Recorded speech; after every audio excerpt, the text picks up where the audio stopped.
Un saludo a todos ustedes que nos siguen a través de los distintos canales oficiales de la Universidad Pontificia de México. Concluimos esta semana dedicada a la reflexión sobre el misterio de la Navidad, gracias a los padres de la Iglesia, reflexionando ahora con la doctrina de Gregorio de Nacianzo en la encarnación del Señor. Vamos a hacer primero una introducción general. Tanto en la celebración del bautismo como en la Eucaristía dominical, los cristianos profesamos solemnemente nuestra fe en Jesucristo. Así lo decimos, ¿no? Creo en un solo Señor Jesucristo, Hijo único de Dios, nacido del Padre antes de todos los siglos. Dios de Dios, luz de luz, Dios verdadero de Dios verdadero, engendrado, no creado, de la misma naturaleza del Padre, por quien todo fue hecho, que por nosotros los hombres y por nuestra salvación bajó del cielo, y por obra del Espíritu Santo se encarnó de María, la Virgen, y se hizo hombre. Esta fórmula, que llamamos constantinopolitana, porque es deudora sobre todo del concilio del año 381 de nuestra era, muestra que es fundamental para el cristianismo la fe en la encarnación del Hijo de Dios, enviado por el Padre para salvar, mediante su naturaleza humana, al hombre corrompido por el pecado. De modo que el rechazo a la encarnación o la no aceptación de esta doctrina cristológica nos llevaría fuera de la fe cristiana auténtica. La explicitación de esta doctrina en las contiendas eclesiales y teológicas del siglo IV fue mérito de los padres de la Iglesia, de este arco entre el concilio de Nicea y el concilio de Constantinopla. Ellos protagonizaron las contiendas y ahora protagonizan estos encuentros sobre la Navidad que hacemos con el deseo de profundizar en el misterio que ellos tanto amaron, que definieron y que defendieron. Sin más preámbulos, vamos a entrar pues en nuestra reflexión de esta noche. Con ustedes el padre José de Jesús Ramírez González de la diócesis de San Juan de los Lagos, y es un gusto y un honor compartir a Gregorio de Nacianzo y la encarnación de Cristo. Gregorio de Nacianzo. Gregorio de Nacianzo nació en torno al año 330 en Arianzo, al sureste de la Capadocia. Es nombrado así uno de los padres capadocios, junto con su gran amigo Basilio de Cesarea y el hermano de Basilio, Gregorio de Nisa. Tuvo una formación cultural amplísima, correspondiente al entero currículum studiorum clásico. Estudió en las escuelas de Cesarea de Palestina, en Alejandría de Egipto. Después del año 350 al 357 residió en Atenas. Ahí completó sus estudios bajo la guía de Himerio y de Proeresio. Eso es lo que nos reporta el historiador Sócrates en su Historia Eclesiástica. Allí coincidió con su amigo Basilio. Alrededor del año 358 regresa a la Capadocia y Gregorio recibe el bautismo. Se dedica por primera vez a la enseñanza de la retórica. Poco tiempo después hizo una primera experiencia monástica en el Ponto, en Annecy, junto con Basilio. Era un hombre de grandes intereses también espirituales y místicos. Fue ordenado sacerdote en la Navidad del año 361, sobre todo para colaborar con su padre, Gregorio el Grande, que era el obispo de la iglesia local de Nacianzo. Él, un poco descontento con las circunstancias de la ordenación, se retira por algunos meses a el Ponto, donde permaneció hasta la Pascua del año 362, regresa y sigue su ministerio como presbítero colaborador de su padre. En el año 372, Basilio ya era obispo de Cesarea de Capadocia y lo consagra a Gregorio, a nuestro Gregorio, obispo de una naciente diócesis que tenía por sede Sácima, aunque el nacianceno nunca tomó real posesión de ella. Consternado por las circunstancias de esta ordenación y del nombramiento a Sásima, era un poco nervioso, Gregorio huyó de nuevo al Ponto. A su regreso, se encargó de administrar la diócesis de su padre, que murió en el año 374. A los pocos meses murió también su madre, y ya sin la responsabilidad moral de atender a sus padres, Gregorio se vuelve a retirar en la soledad, pero ahora a Seleucia de Isauria, al monasterio de Santa Tecla. Allí vivió 5 años que fueron trascendentales en la evolución de su pensamiento, 5 años de contemplación, de profundización espiritual, en los que no perdió contacto con los problemas de la iglesia, pero que le consiguieron grandes objetivos en el mundo intelectual y espiritual. A inicios del año 379, cuando Teodosio había sido ya nombrado emperador de la parte oriental del imperio, Gregorio fue llamado a Constantinopla, fue invitado como obispo de la comunidad nicena que allí se encontraba. Había un obispo arriano en Constantinopla, pero había subido al poder un emperador que era niceno, y entonces los nicenos aprovecharon la oportunidad para llamar a Gregorio de Nacianzo. Gregorio durará en Constantinopla cerca de 2 años. Su corta permanencia en la capital del imperio fue, sin embargo, el periodo más fructífero de su vida y el más decisivo para la ortodoxia trinitaria. En menos de 2 años consolidó la doctrina nicena, la comunidad nicena de Constantinopla, produjo 22 de las 44 oraciones supérstites, dirigió por un breve tiempo el concilio de Constantinopla del año 381. Después de varias peripecias personales, eclesiales y políticas, se retiró del concilio, regresó a Nacianzo, ahí permaneció hasta el año 383, entonces fue consagrado obispo de Nacianzo un amigo suyo, Eulalio, y él finalmente se retiró a su finca familiar donde había nacido, a Arianzo. Ahí Gregorio de Nacianzo pasó los últimos años de su vida, se dedicó sobre todo a la poesía, a la contemplación y a la revisión de sus propios escritos. Murió en torno al año 390. Gregorio Nacianceno dejó a la posteridad un rico legado literario formado por 44 oraciones o discursos de argumento muy diverso. Compuso alrededor de unos 400 poemas, un epistolario amplísimo, conservamos al menos 249 ejemplares. Se dice que colaboró con Basilio en la recopilación de la Filocalia, textos de Orígenes, y también en la redacción de las reglas monásticas. Su obra es invaluable. Gregorio, en la especulación sobre la doctrina de la fe, es llamado el teólogo. En la oratoria fue apodado el Demóstenes cristiano. En la epistolografía fue el más refinado, más variado y brillante del periodo de la Iglesia antigua.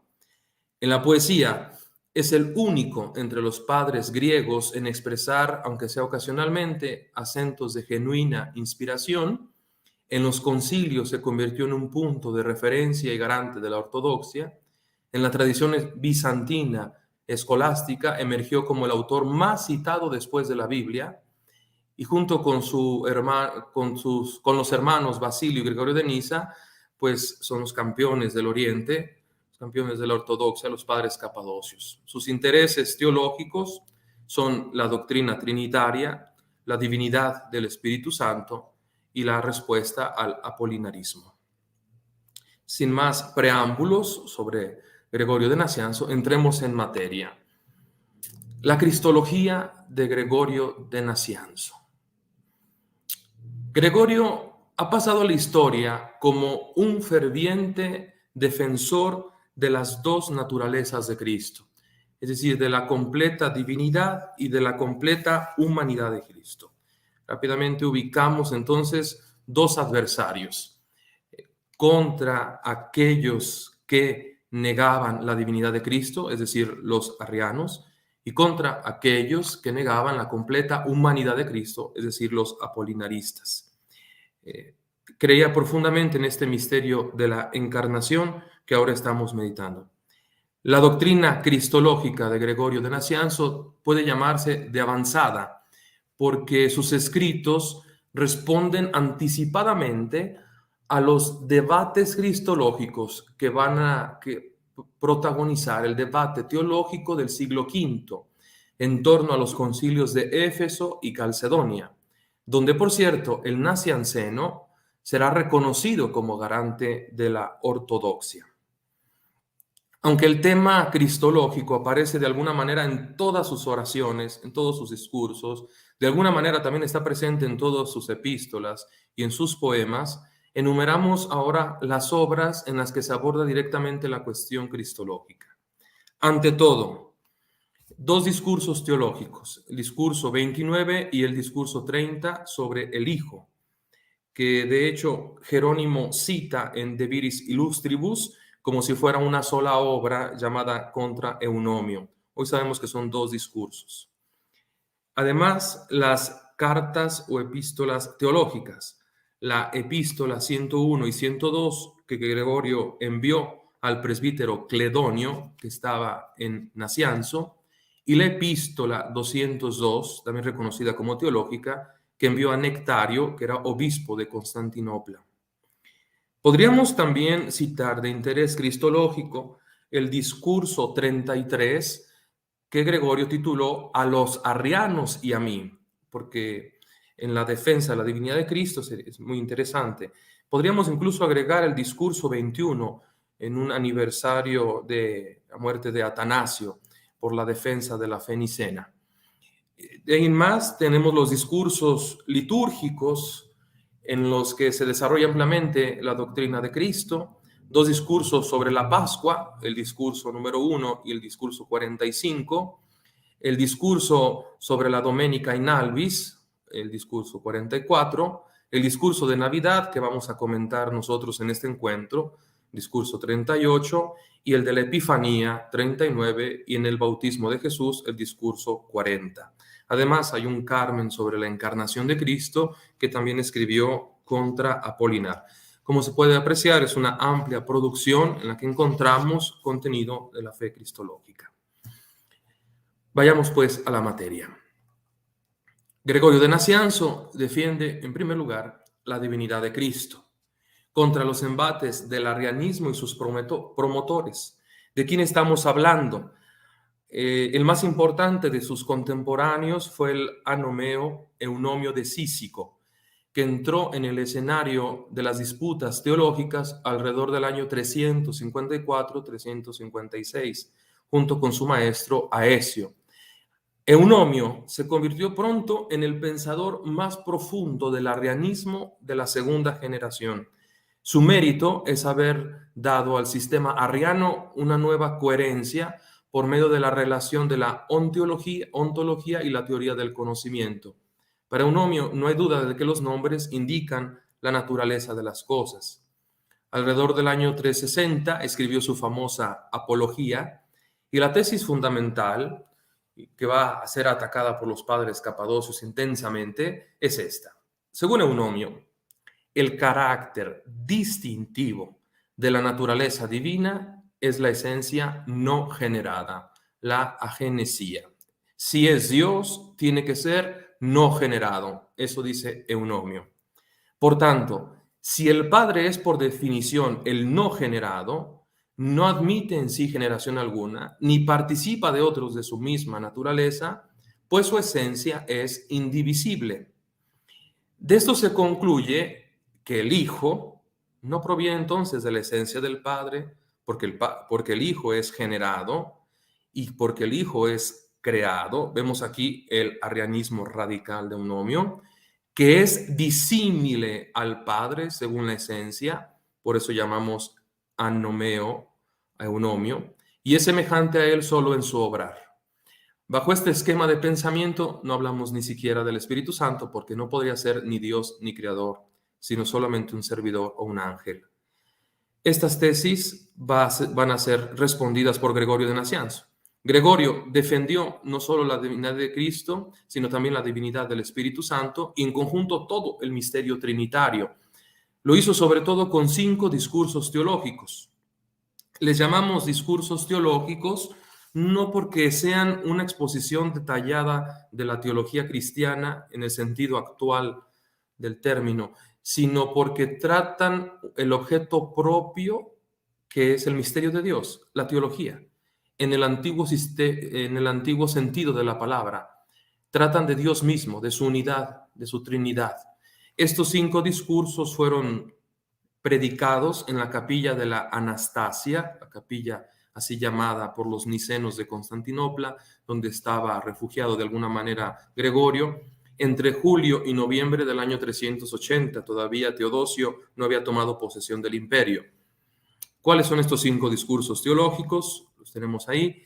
El discurso número 27 sobre el modo de hablar sobre Dios.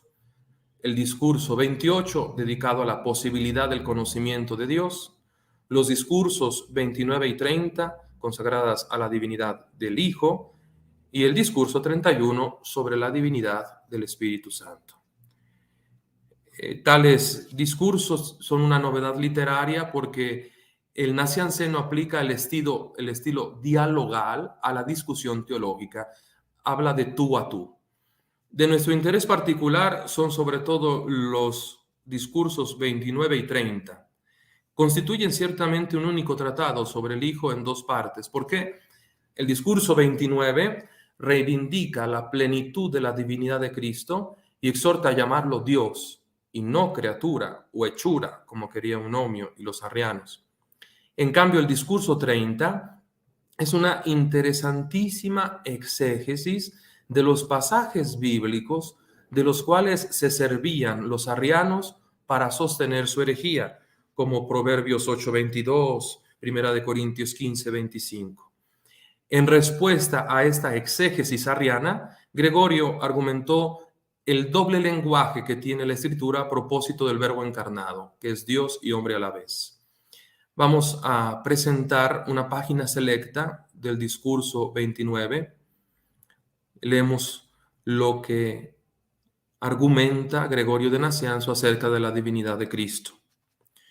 Nosotros, en efecto, hemos entendido y proclamado la divinidad del Hijo basándonos en estas grandes y sublimes palabras. Dice Gregorio, nosotros también usamos la Biblia. ¿Cuáles son estas palabras? La palabra Dios, la palabra Logos, el que está en el principio, el que está con el principio, el principio. En el principio era el Logos, y el Logos estaba junto a Dios, y el Logos era Dios.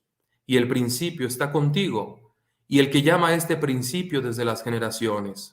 Porque el Hijo es llamado unigénito. El Hijo unigénito, el que está en el seno del Padre, es el que lo ha dado a conocer.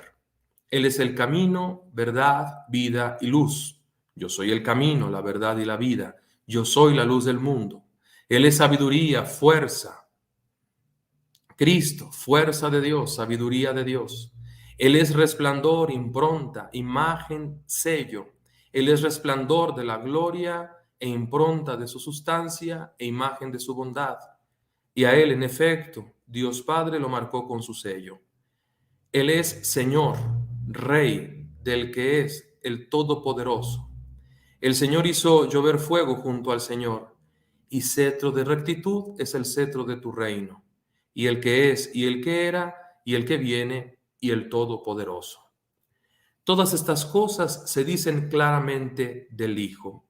Está argumentando Gregorio las citas bíblicas en las que se reconoce la divinidad de Cristo, así como todas aquellas que tienen el mismo valor. De ellas, ninguna es adquirida ni añadida con posteridad al Hijo o al Espíritu, como tampoco al mismo Padre. Y anota así: su perfección, en efecto, no es el resultado de un añadido, porque no hubo un momento en el que el Padre fuera irracional, que le faltara el logos, ni hubo un tiempo en el que el Padre no fuese Padre. Son obviamente argumentos para rebatir las tesis clásicas del arrianismo, o en el que el Padre estuviese privado de la verdad, de la sabiduría o de la fuerza, o necesitado de vida, o de esplendor, o de bondad. Sigue diciendo, tú enumérame en contra las palabras de tu ingratitud, Y ahora cita Gregorio los textos que usan los arrianos para decir que Cristo no es Dios. Mi Dios y vuestro Dios, el Padre es más grande que mí. Él me ha creado, Él me ha hecho, Él me ha santificado. Está enumerando todos los textos donde Cristo parece inferior o sometido al Padre, donde aparece su humanidad, por ejemplo, su ignorancia, su sumisión, su oración, sus preguntas, su progreso, el hecho de dormir, de tener hambre, de estar cansado, de llorar, su agonía. Al final nos ofrece Gregorio un principio hermenéutico para leer, para interpretar todas estas citas. Cuando se examina cada uno de estos pasajes, no es difícil explicarlos en su sentido más religioso y purificarlos de todo aquello que a ti te escandaliza, si es que realmente te hacen tropezar y no eres tú, más bien, el que obras mal por propia voluntad. Y aquí va el principio hermenéutico. Por recapitular en un solo punto, aplica los aspectos más elevados a la divinidad y a la naturaleza que es superior a las pasiones y al cuerpo, y los más humildes, aplícalo al compuesto, es decir, al que por tu causa se ha humillado y se ha encarnado, y por no decir algo peor, se ha hecho hombre, y después ha sido elevado para que tú elimines lo que hay de carnal y terreno en tus dogmas. Bueno, dejamos hasta aquí esta argumentación. Gran principio hermenéutico. Dice después, porque este que ahora es despreciado por ti, hubo un tiempo en el que estaba por encima de ti, y el que ahora es hombre fue también un ser no compuesto. Lo que era permaneció, y lo que no era lo asumió. Lo que no era lo asumió la humanidad. Lo que era permaneció. Habla aquí de su divinidad. Al principio era sin causa, porque ¿cuál es la causa de Dios? Pero más tarde nació por una causa, y esta era que tú, su ultrajador, fuese salvado. Pasamos un poco más adelante, dice, él ciertamente fue engendrado, pero ya había sido engendrado. Nació de una mujer, pero de una mujer virgen. Lo primero es humano, lo segundo es divino. Aquí no tuvo padre, allí no tuvo madre. Está hablando del doble nacimiento de Cristo.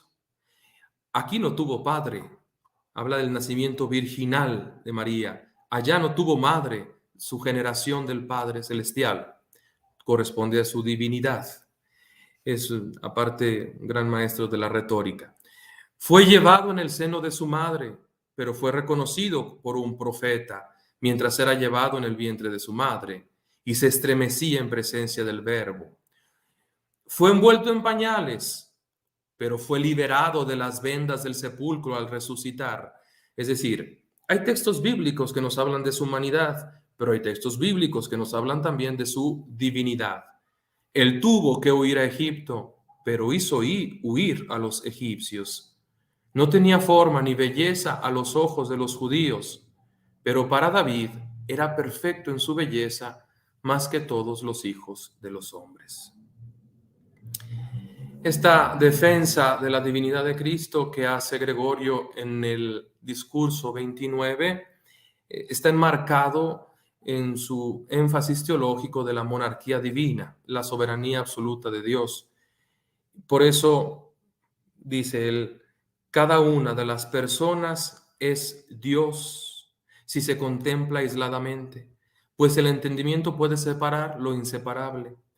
Las tres personas son Dios y se consideran unas y otras con la misma identidad de movimiento y de naturaleza. Esto lo dice en la oración número 23.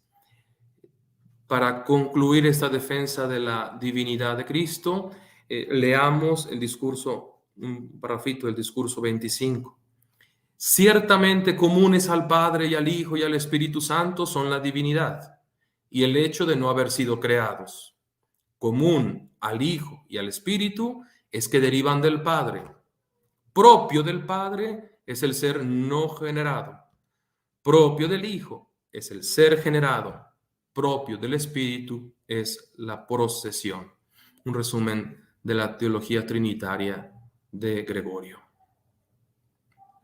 Hasta aquí la defensa de la divinidad. Pasamos ahora a estudiar cómo Gregorio defendió la humanidad de Cristo. Y esto lo hizo en franca oposición al apolinarismo. Apolinar de la Odisea afirmaba que en Cristo no podían coexistir dos principios intelectivos y volitivos, porque uno se podría oponer al otro, por lo que en él no podría existir, por lo tanto, alma humana. Así Jesús sería un hombre celeste por la presencia en él del Logos divino. Y en la teología de Apolinar, o en la cristología de Apolinar, el Logos haría las funciones del alma humana en la persona de Cristo. Por ello proclamó la existencia de una sola naturaleza del Dios Logos encarnada, esta naturaleza. Las tesis de Apolinar fueron respondidas por Gregorio, sobre todo con las epístolas teológicas 101, 102 y 202. Nos enfocamos más en las epístolas a Cledonio, que fueron escritas probablemente en el año 382, 383, con la intención de alejar de Nacianzo a unos apolinaristas que habían llegado y se habían presentado ante Cledonio como amigos de Gregorio. Gregorio obviamente se defiende y defiende la humanidad de Cristo también. Vamos a leer algunos textos selectos de la carta número 101 a Cledonio, para que veamos cómo defiende la naturaleza humana completa de Cristo. No debemos separar al hombre de la divinidad, sino que debemos sostener la opinión de que es una y la misma persona, que antes ciertamente no era hombre, sino Dios e Hijo único, y anterior a los siglos, sin mezcla de cuerpo y de cuanto se refiere al cuerpo, y que al final se hizo hombre asumido en favor de nuestra salvación. Vean, pasible por la carne, impasible por la divinidad, limitado por el cuerpo y limitado por el espíritu. El mismo celeste y terrestre, visible e invisible, comprensible e incomprensible, para que en su misma totalidad, como hombre y como Dios, fuese restaurado el hombre caído bajo el pecado. Entonces, las dos naturalezas unidas en una sola persona. Condena después varios errores y declara la maternidad divina de María en anticipación del problema de Éfeso y la unidad de la persona de Cristo en anticipación del problema de Calcedonia. Dice así Gregorio: si alguien no sostiene que Santa María es Madre de Dios, Theotokos, está separado de la divinidad. Si alguno dijera que el Logos ha corrido como a través de un canal de la Virgen, es decir, si alguno dijera que realmente no hubo un nacimiento humano, sería igualmente ateo. Si alguno dijera que el hombre ha sido modelado y que después Dios lo asumió, sea condenado. Si alguien introdujera dos hijos, uno ciertamente proveniente de Dios y del Padre, y otro segundo procedente de la Madre, pero no uno solo y el mismo, también se apartaría de la filiación prometida a los que creen rectamente. Atención, en verdad, Dios y hombre son dos naturalezas, puesto que también hay alma y cuerpo, pero no hay dos hijos ni dos dioses. Sobresale en el pensamiento del teólogo su pericia para aplicar la terminología que había usado en la Trinidad, ahora al debate cristológico.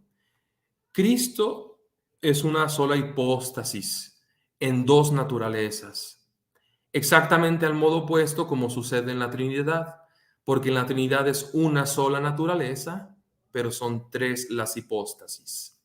Dice así: en efecto, ambas cosas, o sea, las dos naturalezas, son una en la constitución, porque Dios se humaniza y el hombre se diviniza, o como quieran nombrarlo. Yo digo una cosa y otra, al contrario de lo que sucede en la Trinidad. Ciertamente allí se dice una cosa y otra para que no confundamos las hipóstasis, pero no una y otra naturaleza, porque una sola son las tres y la misma por la divinidad.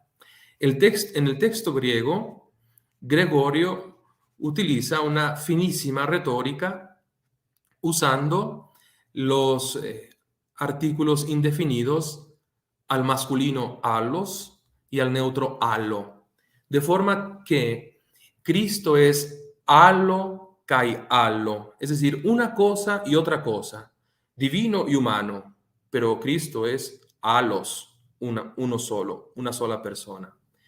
En contraparte, en la Trinidad es kai alos, es decir, uno y uno y uno, tres personas, Padre, Hijo y Espíritu Santo, pero allo, una sola naturaleza. Y más adelante nos presentará el axioma fundamental de su cristología. Para salvar la carne y para salvar el alma humanas, Cristo tenía que asumirlas. Dice así: si alguien espera a un hombre sin inteligencia, en realidad sería tonto y tampoco sería digno de ser totalmente salvado. En efecto, dice Gregorio, lo que no ha sido asumido no ha sido salvado. Axioma fundamental. Nosotros lo decimos de modo coloquial: lo que no se asume no se redime. Él dice: lo que no se asume no se salva. Cristo asumió el alma humana para salvar también el alma humana, como ha salvado también la carne. Resulta evidente que en esta argumentación teológica rechaza, hace al lado el esquema cristológico logos arx y es partidario, al menos aquí, del esquema logos anthropos. Y lo dice en este texto: si insistes en que el verbo se hizo carne y habitó entre nosotros, y por eso quitan lo mejor del hombre, es decir, quitan su intelecto, quitan su alma humana, lo mismo que los talabarteros quitan lo más grueso de los cueros para soldar a Dios con la carne, procura decirles que Dios es Dios solo de la carne, pero no también del alma, pues también está escrito: puesto que les diste potestad sobre toda carne, y también toda carne alabe su nombre santo. Es todo el hombre. Y entonces nos ofrece otro criterio hermenéutico para la interpretación teológica. La Biblia dice: los que dicen estas cosas ignoran que tales cosas se enumeran a manera de sinécdoque, mostrando el todo desde una parte. Ojo con este criterio.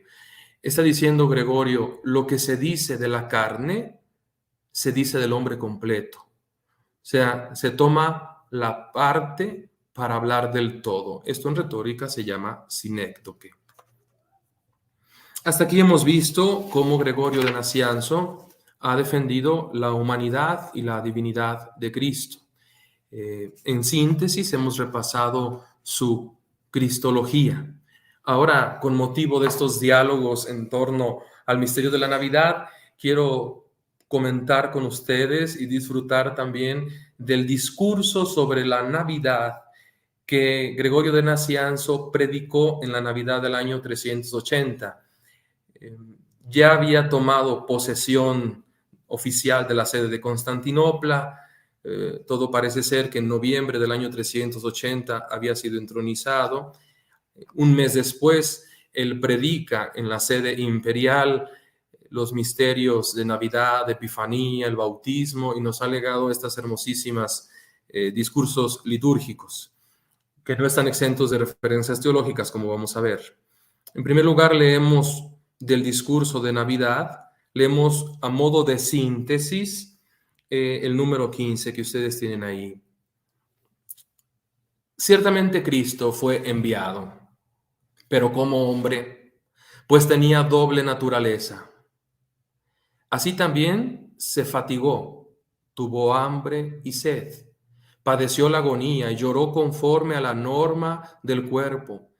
Y si también experimentó esto como Dios, ¿qué significa? ¿Cuánto padece también ahora el Logos?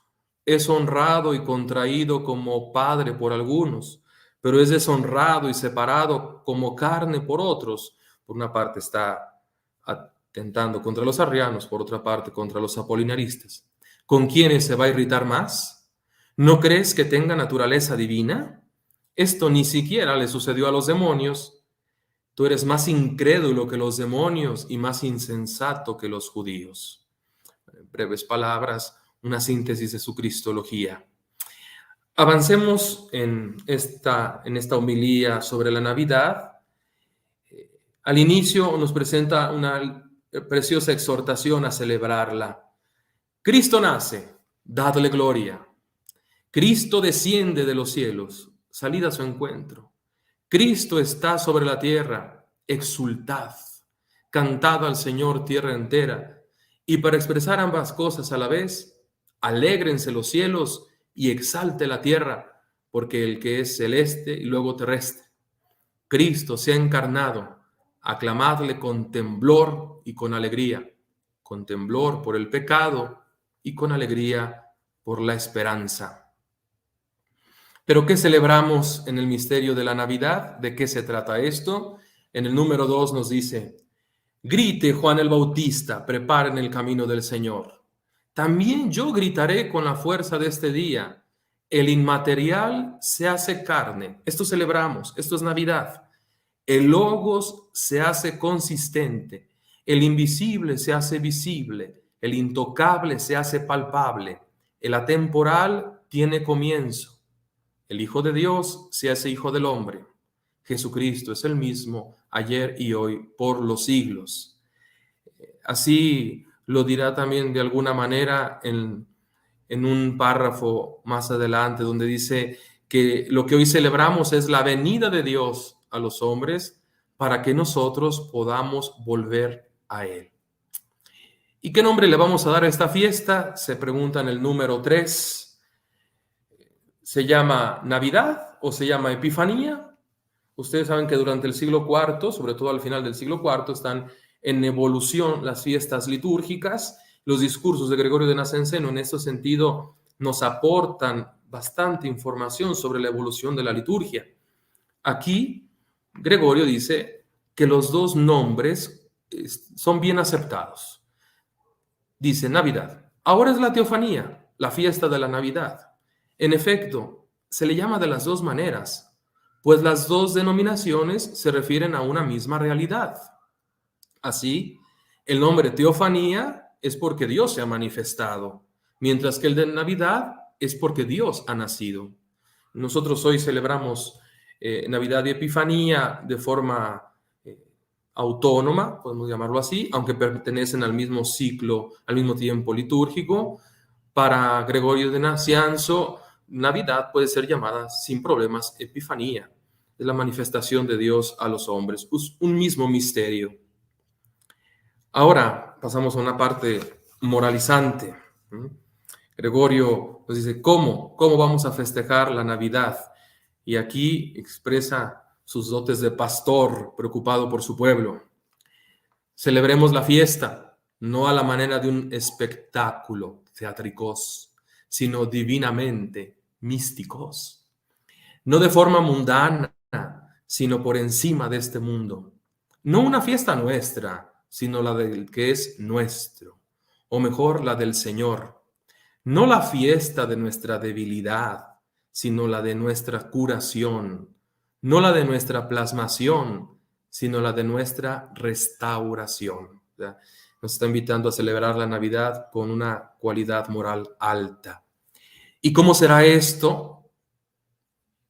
No adornemos con coronas los vestíbulos, no organicemos danzas, no decoremos las calles, no obsequiemos con banquetes, no aturdamos el oído, ni debilitemos el olfato, ni prostituyamos el gusto, ni complazcamos el tacto. No con comilonas y borracheras, está citando a San Pablo a los romanos. A los que lo sé bien acompañarán los libertinajes y los desenfrenos. Dejemos esas cosas para los griegos, es decir, para los paganos. Pero nosotros, para quienes el Logos es objeto de nuestra adoración, si de algo nos tenemos que alimentar, lo haremos con la razón, con la ley divina y con las demás explicaciones provenientes de la presente fiesta. Bueno, ahí queda para nuestras próximas fiestas de Navidad, procurarlas hacer con un sentido más profundo, más espiritual, más interior en vez de exterior, es lo que está criticando Gregorio. ¿Por qué Cristo vino al mundo? ¿Por qué celebramos ahora la Navidad? Para explicarlo, a la mitad del discurso, los números del 7 al 12, Gregorio hace un excursus sobre la historia de la salvación. Dice que va a hablar de la economía, distinguiéndolo de la teología. O sea, va a dejar el discurso sobre Dios y ahora va a hablar de la historia de la revelación de Dios. De hecho, él le llama a la encarnación de Cristo, le llama la economía de la salvación. Dirá él, no es momento de más cosas, pues lo que nos hemos propuesto no es la teología, sino la economía. Sin embargo, su excursus sí comienza con una síntesis de la teología. Ciertamente Dios existía siempre y existe y existirá. O mejor, existe siempre.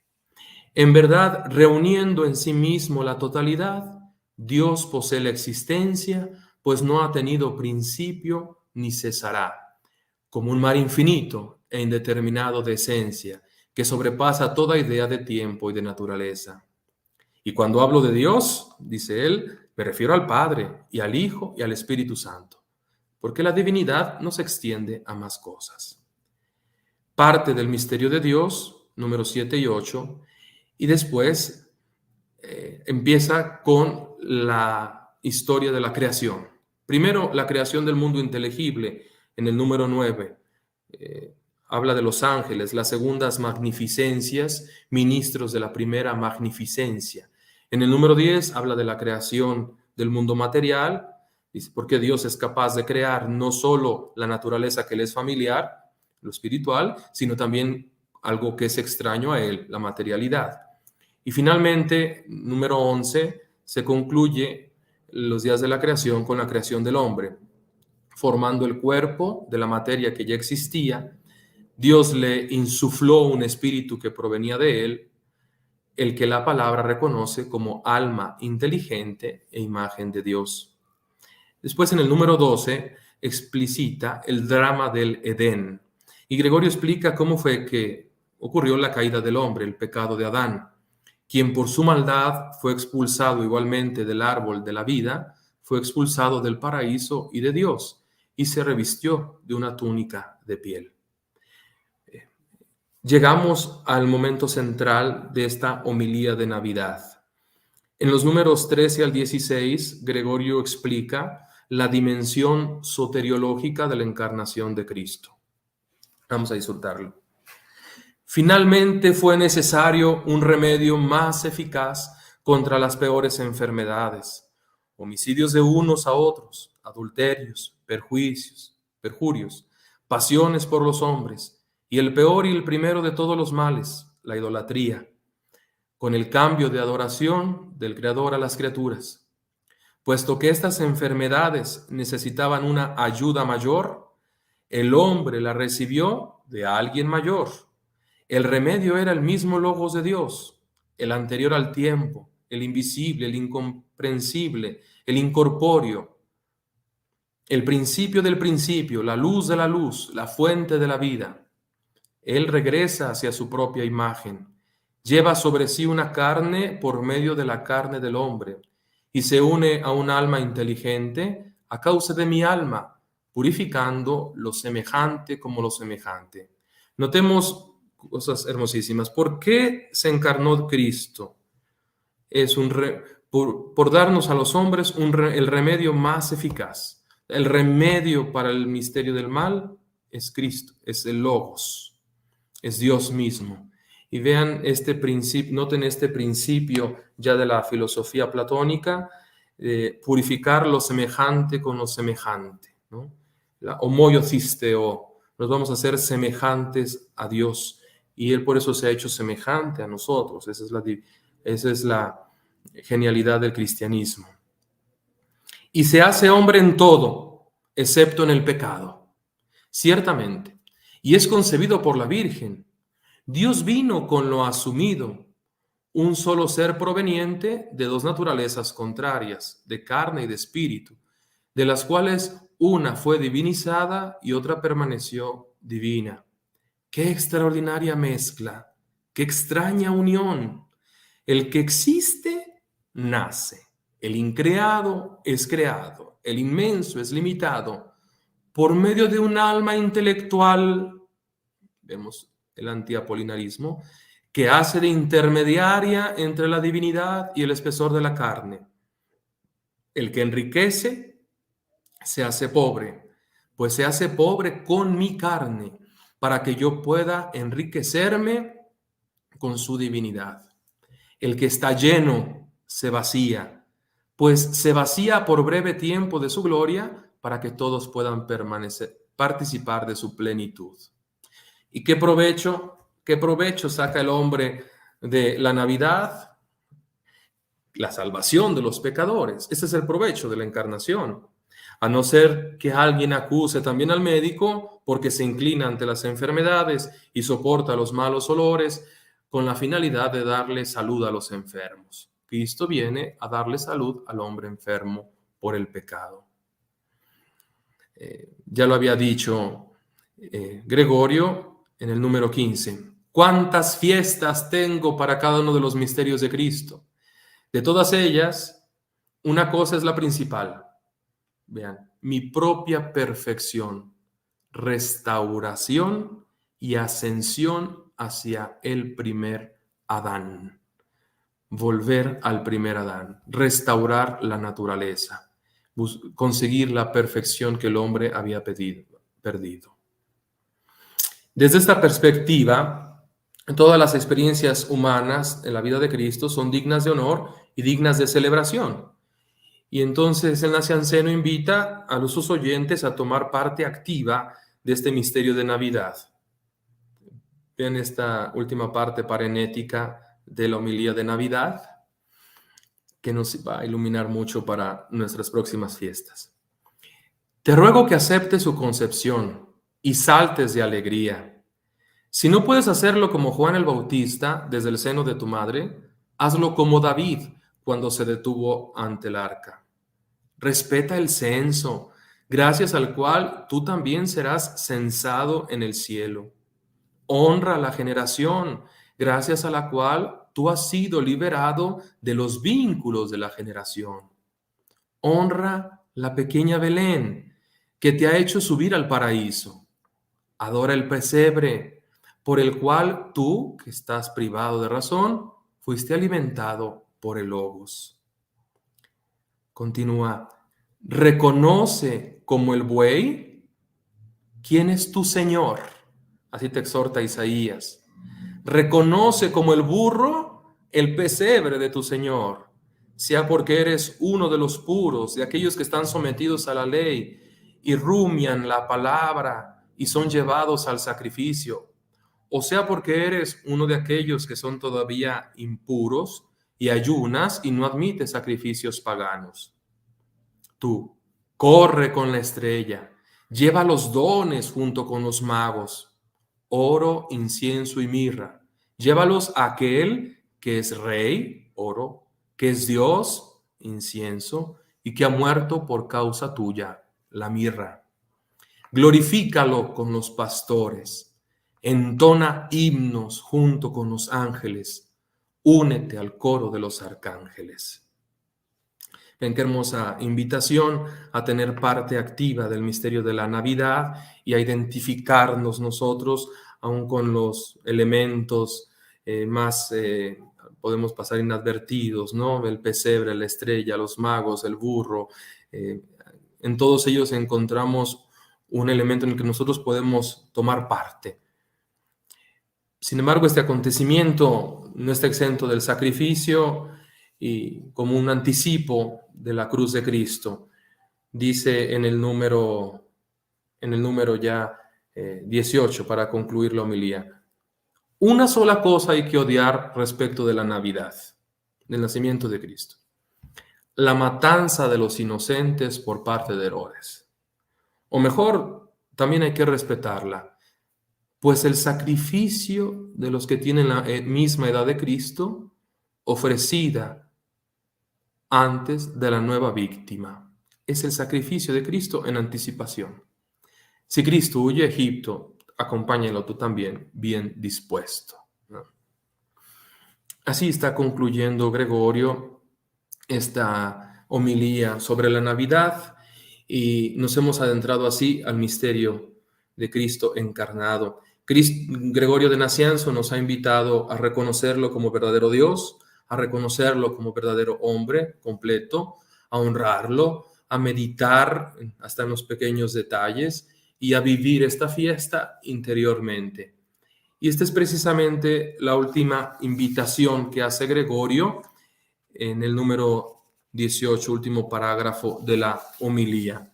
Una invitación que vale no solamente para el misterio de la Navidad, sino para cualquier fiesta cristológica.